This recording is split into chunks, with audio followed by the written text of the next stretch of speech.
বুঝলাম না, কলেজে আসতে না আসতে সকাল সকাল আমরা 4টায় ডাক দিল। জি স্যার, এটা কিন্তু স্যার খুব ভালো আইডিয়া স্যার। ঠিক আছে, তাহলে আসলে আমার কাছে নিয়ে এটা আমার কাছে না। বুঝলাম না, কলেজে আসতে না আসতে সকাল সকাল আমরা 4টায় ডাক দিলেন আপনারা। আরে বাবা, আমরা তো তোমাদের জন্য অপেক্ষা করছি। তোমরা 4জন আমাদের কলেজের গর্ব। তোমরা যদি আমাদের কলেজে না থাকতে তাহলে তো আমাদের জীবনটাই বৃথা হয়ে যেত। আরে আমরা খালি খালি তোদের শাসন, তোদের না আমাদের কলেজে স্বর্ণ দিয়ে বাঁধানো হচ্ছে। হিরো, তুমি এই যে যে লেখাটা জমা দিয়েছো, এটা এখন আমাদের পড়ে শোনা। তোমার মুখে আমরা গল্পটা শুনছি। স্যার, আমি পড়ে শোনাবো কেন? আরে প্রচন্ড বেয়াদব, পড়ে শোনাবো হচ্ছে তোমার এই লেখাটা এত সুন্দর হয়েছে, মানে আবার তোমার মুখ থেকে শুনতে চাচ্ছি। শোনাও বেটা, শোনাও। Thank you sir, thank you. এতই যেহেতু রিকোয়েস্ট করতেছে, ইগনোর কেমনে করি বলো। কলমের নাম স্কুল ও কলেজের অপকারিতা। বহু বছর আগে স্কুল ও কলেজের প্রতিষ্ঠা হয়। এই স্কুল কলেজ আমাদের যুব সমাজের জন্য অনেক ক্ষতিকর। শিক্ষা ব্যবস্থার কোনো মানেই হয় না। ধরুন, আজ যদি আমাদের সমাজে স্কুল কলেজ না থাকতো, তাহলে কোনো ডাক্তার, কোনো ইঞ্জিনিয়ার থাকতো না। এর ফলে সমাজে কোনো ধরনের বৈষম্য থাকতো না। এই শিক্ষিতরা একসময় ধনী হয়। যদি শিক্ষা না থাকতো, তাহলে সমাজে সবাই গরিব থাকতো, সমাজে কোনো বৈষম্য থাকতো না। আরে হইছে হইছে বেটা, মেইন লাইন যদি কই নেই, পাঁচ লাইন। আর যদি স্কুল কলেজ না থাকতো, যুব সমাজ হতাশাগ্রস্ত হতো না।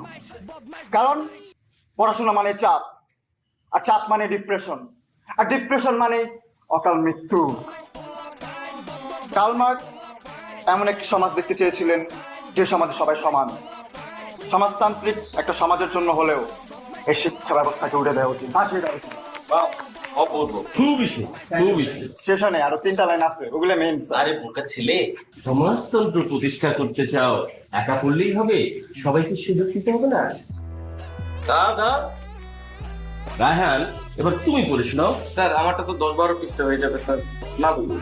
আরে প্রচন্ড বেয়াদব, সারমর্মটা শোনা, সারমর্ম। সারমর্ম সংক্ষেপে বলো না। সেটা বলো স্যার।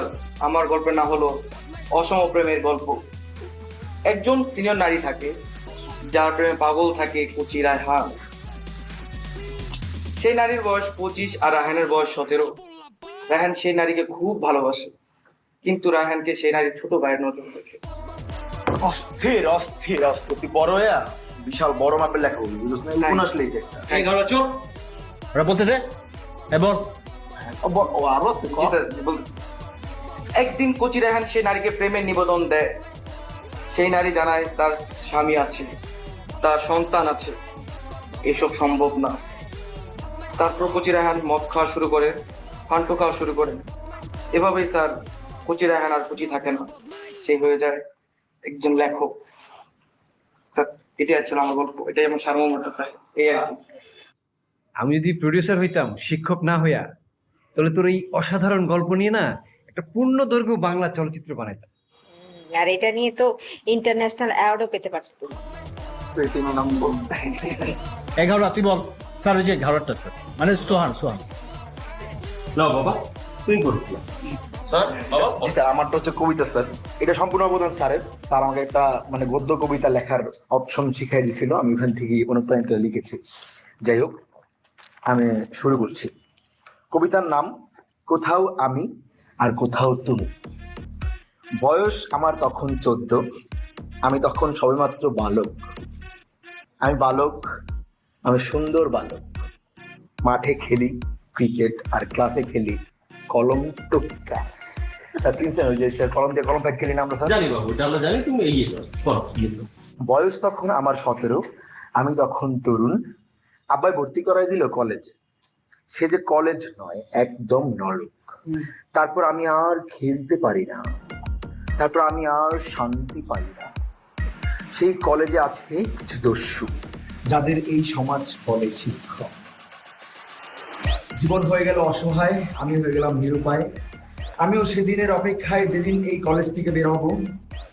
পাশ করার পরে ভুলেও পারাবো না প্রতিষ্ঠানের পথ, চিনেও করিব না চিনার শপথ। কারণ এই মনের ভেতর অভিমান পাহাড় সমান। তাহলে আউট অফ ইউ। চল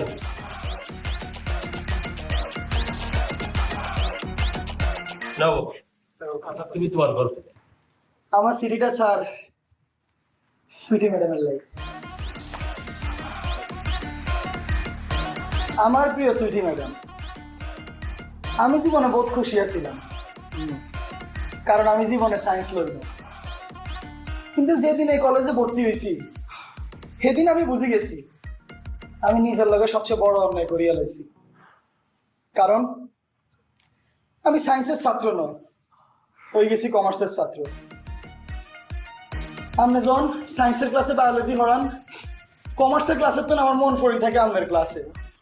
কিন্তু এই জগতের এক অদ্ভুত পরিণাম, আপনার আকাশ আর আমার আকাশ এক আকাশ হইল না। এটা ঠিক, আপনি যদি না থাকতেন আমি জীবনে এই কলেজে পড়ার ইচ্ছা পোষণ করতাম না। ওই যে থাম থাম থাম, আর কেন দূরে আছে স্যার? বেশি বুঝো শর্ট করে দাঁত স্যার আমি মানে শর্ট কোনার দিয়ে একদম দাঁতটা ফেলে দিব, তুই এখানে শেষ কর। বেশি বেয়াদব হয়ে গেছিস এক একটা। স্যার আপনি বললে আমি ওদেরকে ওদের স্বর্ণপদক গুলো দিয়ে দিই। আতিক স্যার আপনি কেন বসে আছেন? আপনিও দেন। স্যার স্বর্ণ পদক গুলো কোথায় স্যার? দেখতেছি না তো কোনো জায়গায়। আরে পাগলা রে, এই এক একটা হাত এক একটা মেডেল। এক একটা ফটো বুঝছিস? স্যার আপনি দরিয়া স্যার স্যার স্যার দুকাই স্যার তোদের শিক্ষকরা এত করে তোদেরকে দেয়াল লিখন বিষয়ে বোঝালো, তারপরে এই লেখা লিখছিস। তোদের মন যেমন লেখাও তেমন। স্যার কোন না স্যার সিরিয়াল যাও যাও তোমরা